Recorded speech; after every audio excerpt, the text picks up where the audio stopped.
경전철이란 작고 가벼운 전철이라는 뜻이다. 기존 지하철이 크고 무거운 중전철이었던 것에 대해 상대말로 쓰이고 있다. 서울의 지하철은 9호선이 마지막이었고 그 이후엔 경전철로 지어지고 있다. 서울의 경전철은 기존에 지하철이 없는 곳에 보완 개념으로 지어지고 있다. 즉 중전철이 교통망의 뼈대인 간선을 구성하고 경전철은 가까운 지하철역까지를 연결해주는 시선 역할을 한다. 그래서 경전철들은 대체로 노선이 짧고 차량 기지도 도심에 있는 경우가 많다. 경전철 노선들은 여러 차례의 서울시 도시철도망 계획을 통해 정해졌는데 노선 간의 사업 속도는 차이가 있다. 따라서 서울 지하철을 1기 1호선에서 4호선, 2기 5호선에서 8호선, 3기 9호선으로 나누는 것처럼 경전철도 이렇게 나누어 볼 수 있다. 강남북 균형 발전은 서울의 해묵은 과제다. 강남에 비해 낙후된 강북을 발전시켜야 한다는 것이다. 조선시대의 수도는 강북에 있었고 1960년대까지만 해도 강남이 허허벌판이었던 것을 생각해보면 몇십 년 만에 입장이 반대가 된 것이다. 그래서 서울시가 추진하는 노선이 강북횡단선이다. 강북을 자로 지나는 형태이며 경전철치고는 매우 길어서 25.7km에 달한다.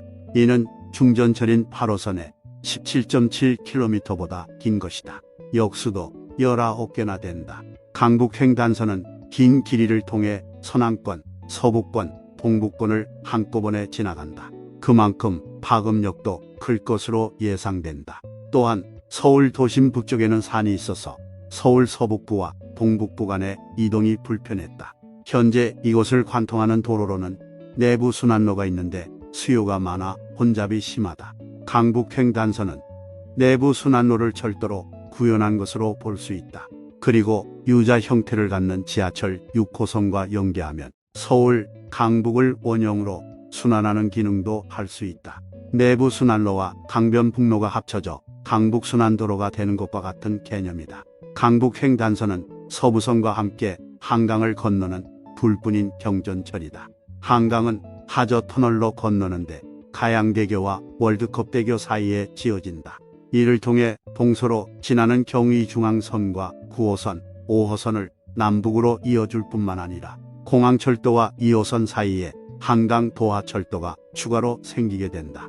이래저래 기존 지하철의 빈틈을 채워준다는 경전철의 역할에 충실한 노선이라고 할 수 있다. 아울러 강북횡단선이 더욱 주목되는 점은 급행열차를 운행할 계획이라는 점이다. 이는 노선이 중전철급으로 길기 때문에 경쟁력을 높이기 위한 방안이다. 도시철도의 급행열차는 강남의 9호선에서 워낙 인기를 끌고 있기 때문에 강북횡단선이 강북의 9호선으로 불리는 계기가 되었다. 강북횡단선의 전구간 소요시간은 급행 29.8분, 완행 38.8분으로 예정되어 있고 차량 기지는 월드컵 경기장 평화의 공원 내부 평화잔디광장 지하에 지어질 예정이다. 목동 신시가지는 1980년대 개발된 서울의 대규모 주택단지다. 인천에서 서울로 들어오는 곳에 위치하며 김포공항이 가까운 등 여러가지 면에서 전략적으로 개발된 서남권의 거점 지구라고 할 수 있다. 다만 목동 신시가지는 철도 교통이 애매하다. 지구는 남북으로 개발되어 있는데 목동을 지나는 지하철들은 모두 동서로 지나고 있다. 게다가 2호선과 9호선은 시가지 가장자리에 있다. 이에 따라 과거에 서울 3기 지하철 11호선이 목동을 남북으로 관통하여 서울 도심으로 진입하는 계획을 세우기도 했다. 하지만 3기 지하철은 9호선을 제외하고 무산되었기에 대체 노선으로 추진되고 있는 것이 바로 서울경전철 목동선이다. 다만 과거와 달리 대규모 철도 사업은 이제 어렵기 때문에 도심으로 가는 11호선과 다르게 목동선은 당산역까지만 운행된다.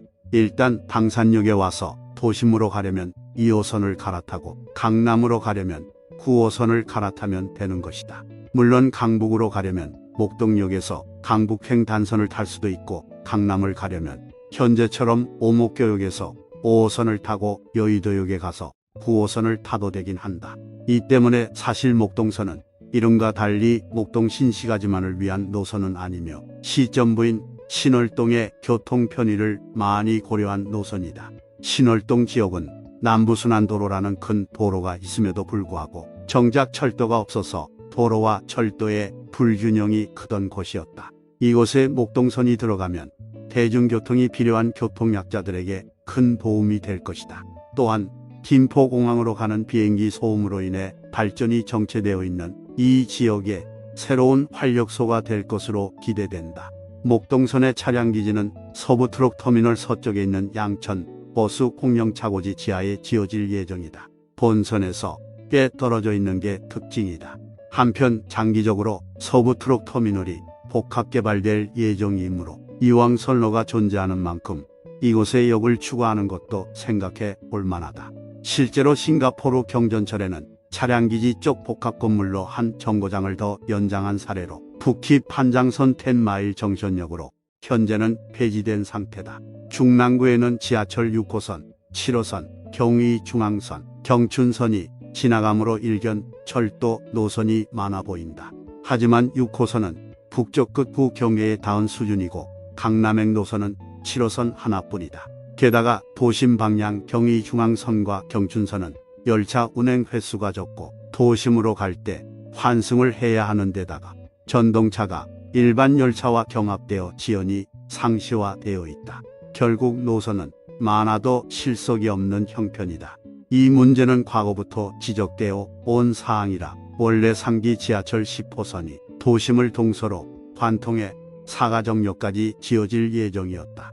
하지만 역시 상기 지하철은 9호선까지만 지어졌기에 이를 대신해 면목선 경전철이 추진 중인 것이다.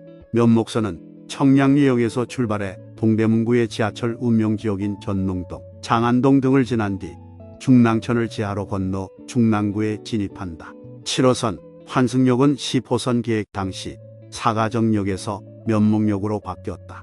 면목선의 특이한 점은 망우역 옆을 지나가지만 환승이 안 된다는 점과 큰 길인 용마 산로를 두고 굳이 좁은 길인 우림시장 하부와 신내로를 따라간다는 점이다. 이는 중랑구청을 격려하기 위함일 수 있다. 면목선의 종점은 신내역이며 6호선과 경춘선 환승역이라 종점부터 수요 확보가 가능하다. 보통 종점으로 갈수록 차내가 텅텅 비는 것을 생각하면 운영 측면에서 효율적인 부분이다. 중랑구에서는 경의중앙선이 있음에도 불구하고 청량리역까지 가는 것 자체가 힘들었는데 면목선이 생기면 새로운 경로 선택지가 생겨날 것이다. 특히 청량리역은 향후 분당선 선로가 단선으로 연장될 예정이며 GTX 노선도 2개나 들어오고 앞서 소개한 강북행 단선까지 들어온다. 즉 면목선을 타고 청량리역까지만 일단 가면 서울과 수도권의 사방팔방으로 이동할 수 있게 된다는 것이다. 면목선의 차량기지는 신내 차량기지 남쪽으로 길 건너 부지 지하에 지어진다. 전 구간 소요시간은 22분으로 계획되어 있다. 신내역에서 청량리역까지 경춘선 열차를 타고 갈 때 걸리는 13분보다는 긴 시간이다. 하지만 경춘선 열차는 상봉행도 있기 때문에 상봉역에서 경의중앙선을 갈아탄다면 경전철이 더 빠를 수 있다. 게다가 열차 운행 횟수는 면목선이 훨씬 많다. 이렇듯 기존 광역전철들이 중랑구의 도시철도 역할을 하기 힘든 현 상황에서 면목선의 가치는 매우 높은 것이다. 다음으로는 난곡선으로 과거 난곡은 달동네였으나 지금은 아파트촌으로 바뀐 상태다. 길도 넓어지긴 했으나 지하철이 없는 아쉬움이 있다. 이에 따라 서울시는 난곡까지 들어가는 경전철을 추진하고 있으며 이것이 난곡선이다.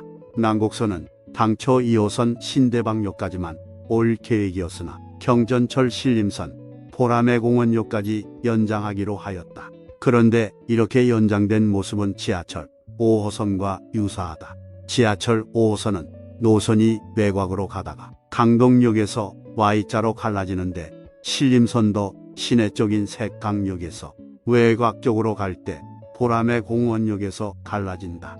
실제로 이를 대비하여 현재 보라매공원역은 강동역과 동일한 일섬 일상대식 구조로 승강장을 만들었으며 터널이 갈라지는 구간은 선시공을 해두었다. 신림선은 무인 운전이라 열차 맨 앞을 내다볼 수 있기 때문에 이렇게 갈라지는 터널을 지금도 확인할 수 있다. 다만 신림선 난곡선이 5호선처럼 1대1로 운행할지, 신림선은 그대로 운행하고 난곡선만 따로 운행할지는 아직 정해지지 않았다. 양쪽의 수요가 비슷하면 1대1로 운행하는 게 좋고, 한쪽에 수요가 많으면 수요가 적은 쪽을 따로 운행하는 게 좋다. 이렇게 신림선에 이어붙이는 형태로 난곡선을 만들면 유리한 점이 많다. 난곡선만의 차량 기지를 따로 만들 필요가 없이 신림선 것을 공용할 수 있으므로 비용이 절감된다. 물론 미리 차량 시스템을 통일시킬 필요가 있다. 즉, 난곡선도 신림선 같은 고무차륜 3량 1편성 열차가 운행된다는 뜻이다. 난곡선에서 흥미로운 부분은 남서쪽으로의 연장 구상이다. 이 노선은 서울시의 확정 노선은 아니며 장기 구상 노선이다. 난양동 산꼭대기에서 끝나는 난곡선이 남쪽으로 연장되어 산을 넘어간 후 서쪽으로 꺾고 금천구청 청사 앞으로 가는 형태다. 노선이 이렇게 연장되면 신안산선 시흥 사거리역과 1호선 금천구청역과 환승이 가능해진다. 게다가 1호선 남쪽에서 오는 승객들이 신도림역을 경유하지 않고도 난곡선을 통해 2호선 신대방역이나 1호선 대방역 등으로 갈 수 있게 되는 것이다. 복잡한 신도림역을 피해서 갈 수 있다는 것만 해도 이 노선의 가치는 상당하다. 확정 노선이 아닌 만큼 큰 기대는 할 수 없으나 귀추가 주목되는 노선이라고 할 수 있다. 강북 횡단선, 목동선, 면목선, 난곡선은 서울의 후순위 경전철로서 아직까지 사업이 충분히 구체화되어 있지는 않다. 그도 그럴 것이 모든 철도 사업의 첫 단계는 예비 타당 성조사 통과인데 2021년 시작한 조사가 아직도 끝나지 않은 상태이기 때문이다. 게다가 이미 개통되어 운행 중인 우이신설선이나 신림선이 적자에 시달리거나 예상보다 낮은 수요를 보여주고 있는 것도 악재다. 수요가 많다고 여겨져 먼저 추진된 경전철들이 이럴 정도면 후순위 경전철들은 경제 성면에서 좋은 평가를 받기가 어렵다. 경전철이 업무지역보다는 낙후지역 위주로 지나가는 것도 어려움을 가중시킨다. 이런 곳은 교통약자의 이용 비중이 높으며 무임수송에 따른 운임 누수가 커진다. 실제로 우이신설선은 개별역 기준에서 서울시 최고는 아니지만 노선 전체적으로는 무임수송 비중이 제일 큰 노선으로 알려져 있다. 하지만 역설적으로 그렇기 때문에 이런 곳을 지나는 경전철이 꼭 필요하다. 저상 보수가 있기는 해도 장애인이나 노약자가 여전히 이용하기 어려운 환경에서 승강 편의시설이 완비된 경전철이야말로 교통약자들께 꼭 필요하다. 대형 지하철과 달리 교통 소외지역 위주로 달리는 경전철을 경제 논리로만 재단할 수 없는 이유이다. 아울러 이런 교통약자 배려 특성까지 고려하여 경전철 사업에 대한 좀 더 정밀한 평가가 이루어지도록 예비 타당 성조사 제도의 개선도 필요할 것이다.